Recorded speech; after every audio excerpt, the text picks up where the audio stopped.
안녕하세요. 공대병원 무릎관절센터 이동원입니다.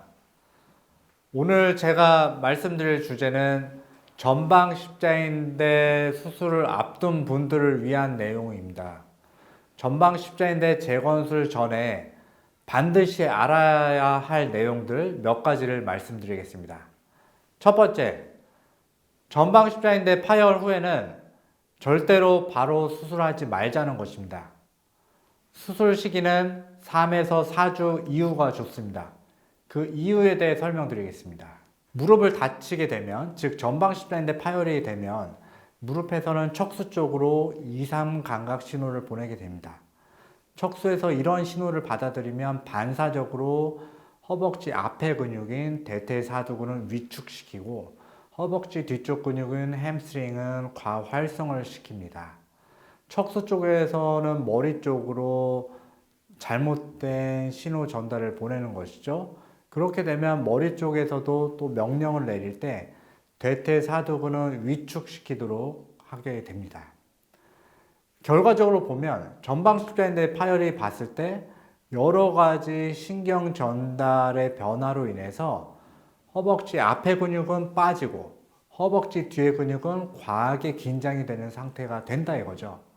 이런 상태가 지속적으로 일어나면 정상적으로 걸을 수도 없고 수술하고 나서도 무릎을 제대로 못 펴거나 무릎을 뻣뻣한 상태로 기능이 저하된 상태로 오랜 기간 고생을 할 수밖에 없다라는 것이죠.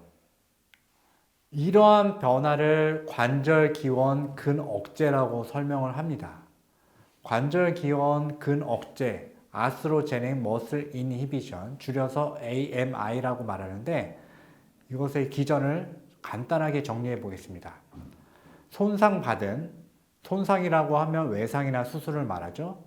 손상받은 관절 주변의 손상되지 않은 근골격계의 신경학적 억제이다.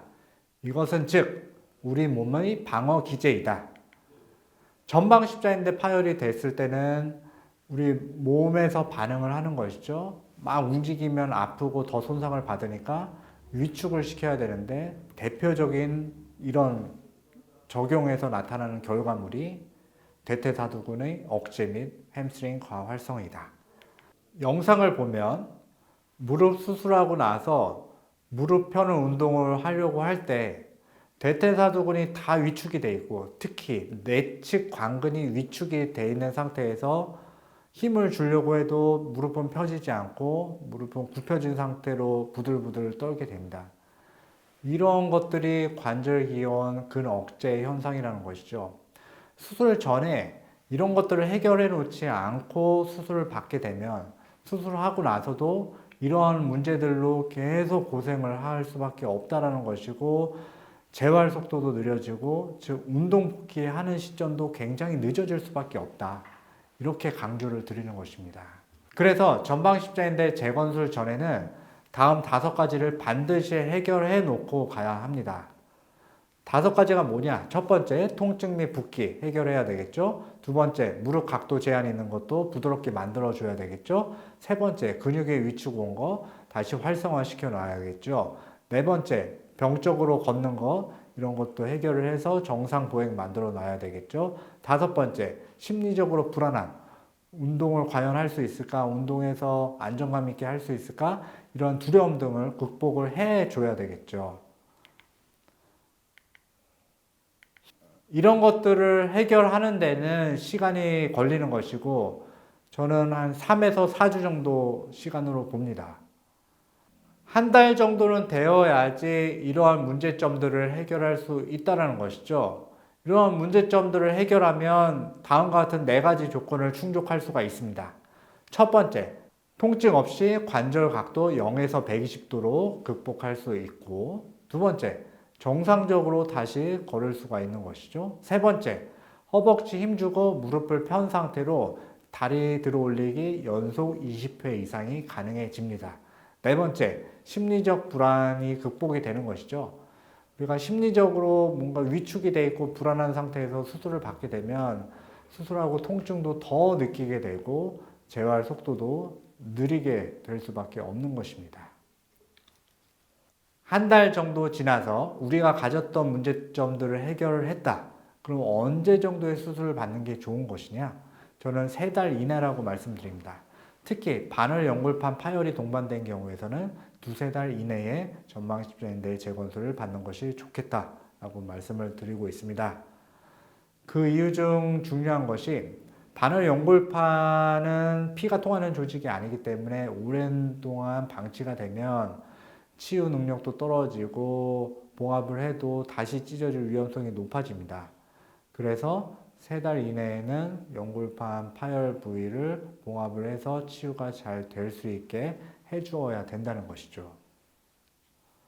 또 하나 이유는 전방십자인대가 틀어진 상태에서 재건술을 할 때 전방십자인대를 다 없애고 수술하는 것이 아니고 남아있는 인대를 최대한 살리면서 재건술을 하기 때문에 잔존 인대를 보존하려면 3달 이내에 해주는 것이 좋겠다라는 것입니다.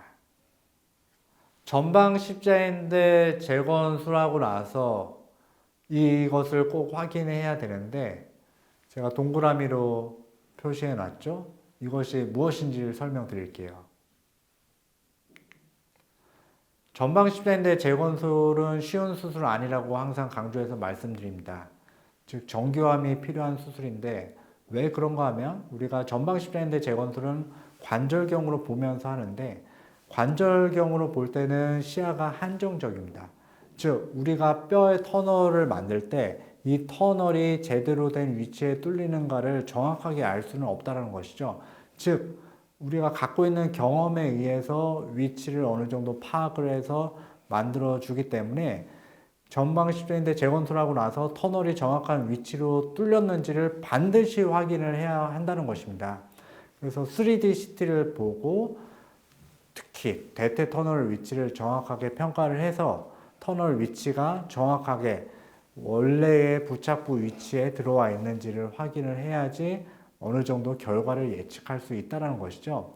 단순히 뼈에 터널 뚫어놓고 힘줄 잘 삽입해서 고정해놨다고 잘된 수술이라고 판단할 수는 없다는 것이죠. 그래서 전방십자인대 재건술하고 나서 수술이 잘 됐다. 이것은 말로만 평가하는 것이 아니고 우리가 실질적으로 CT상에서 터널 위치를 보고 판단을 해야 된다는 것이죠. CT를 보았을 때 대퇴 터널이 잘 만들어졌는지 알 수 있는 방법 간단하게 설명드릴게요.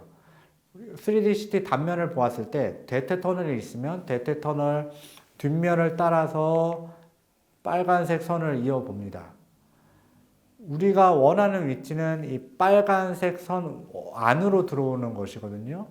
빨간색 선 안의 영역에서 가운데쯤에 터널이 뚫려져 있으면 정확한 위치라고 할 수 있습니다. 전방십자인대 재건술이라는 것은 뼈의 터널을 만들고 이 터널 안에 힘줄을 삽입해서 전방십자인대 기능을 회복시켜 주는 것입니다. 그렇기 때문에 정확하게 원하는 위치로 뼈의 터널을 뚫는 것이 가장 핵심이구나. 이렇게 생각을 하셔야 된다는 것입니다. 저는 정확한 터널을 만들기 위해 변형된 전내측 삽입구를 위한 술식을 이용하고 있습니다. 변형된 전내측 삽입구를 통한 술식이라고 하면 휘어지는 가이드 핀과 리머를 이용해서 터널을 만들어주는 방식입니다. 간단한 영상을 보면서 설명을 드릴게요. 전방십자인대 남아있는 조직은 최대한 살려놓고 대퇴 터널 해부학적 위치에 표시를 하는데 정확한 위치를 찾아서 표시를 하는 게 중요하죠. 이 위치를 따라서 터널이 만들어지는 거니까요.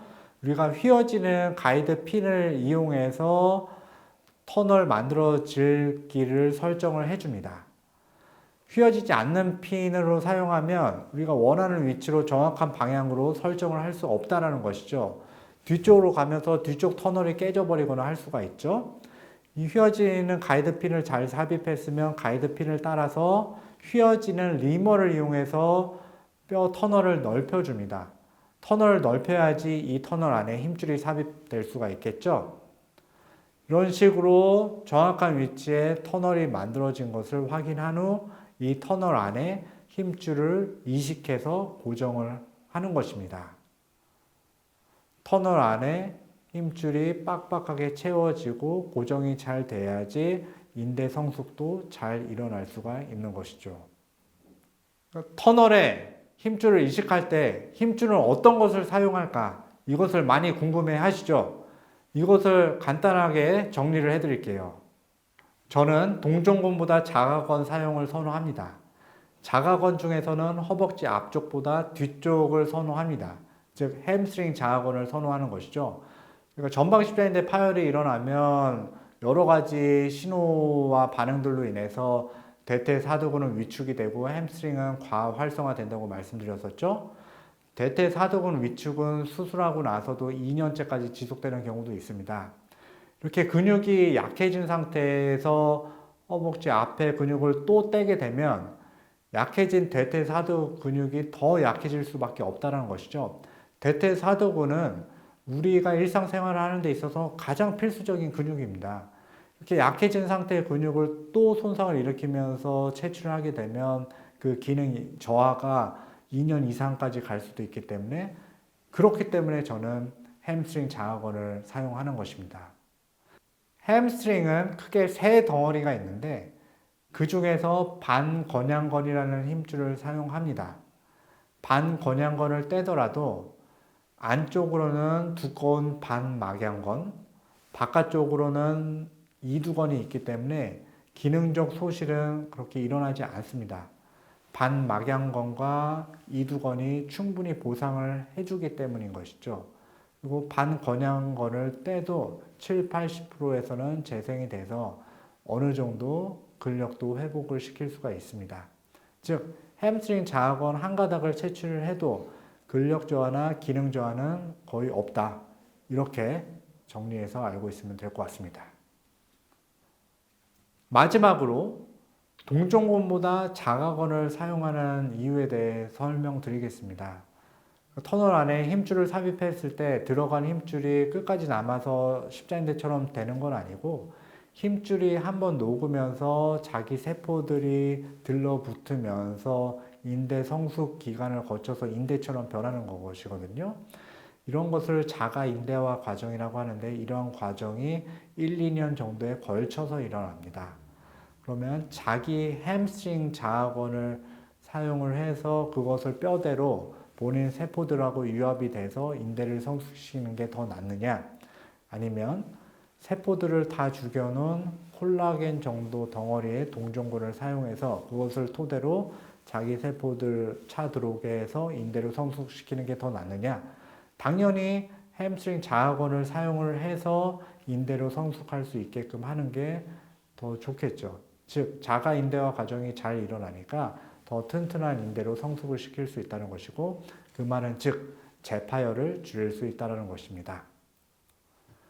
이상 전방 십자인대 재건술 전에 꼭 알아야 될 필수 내용에 대해 설명드렸습니다. 저는 건국대병원 무릎관절센터 이동원이었습니다.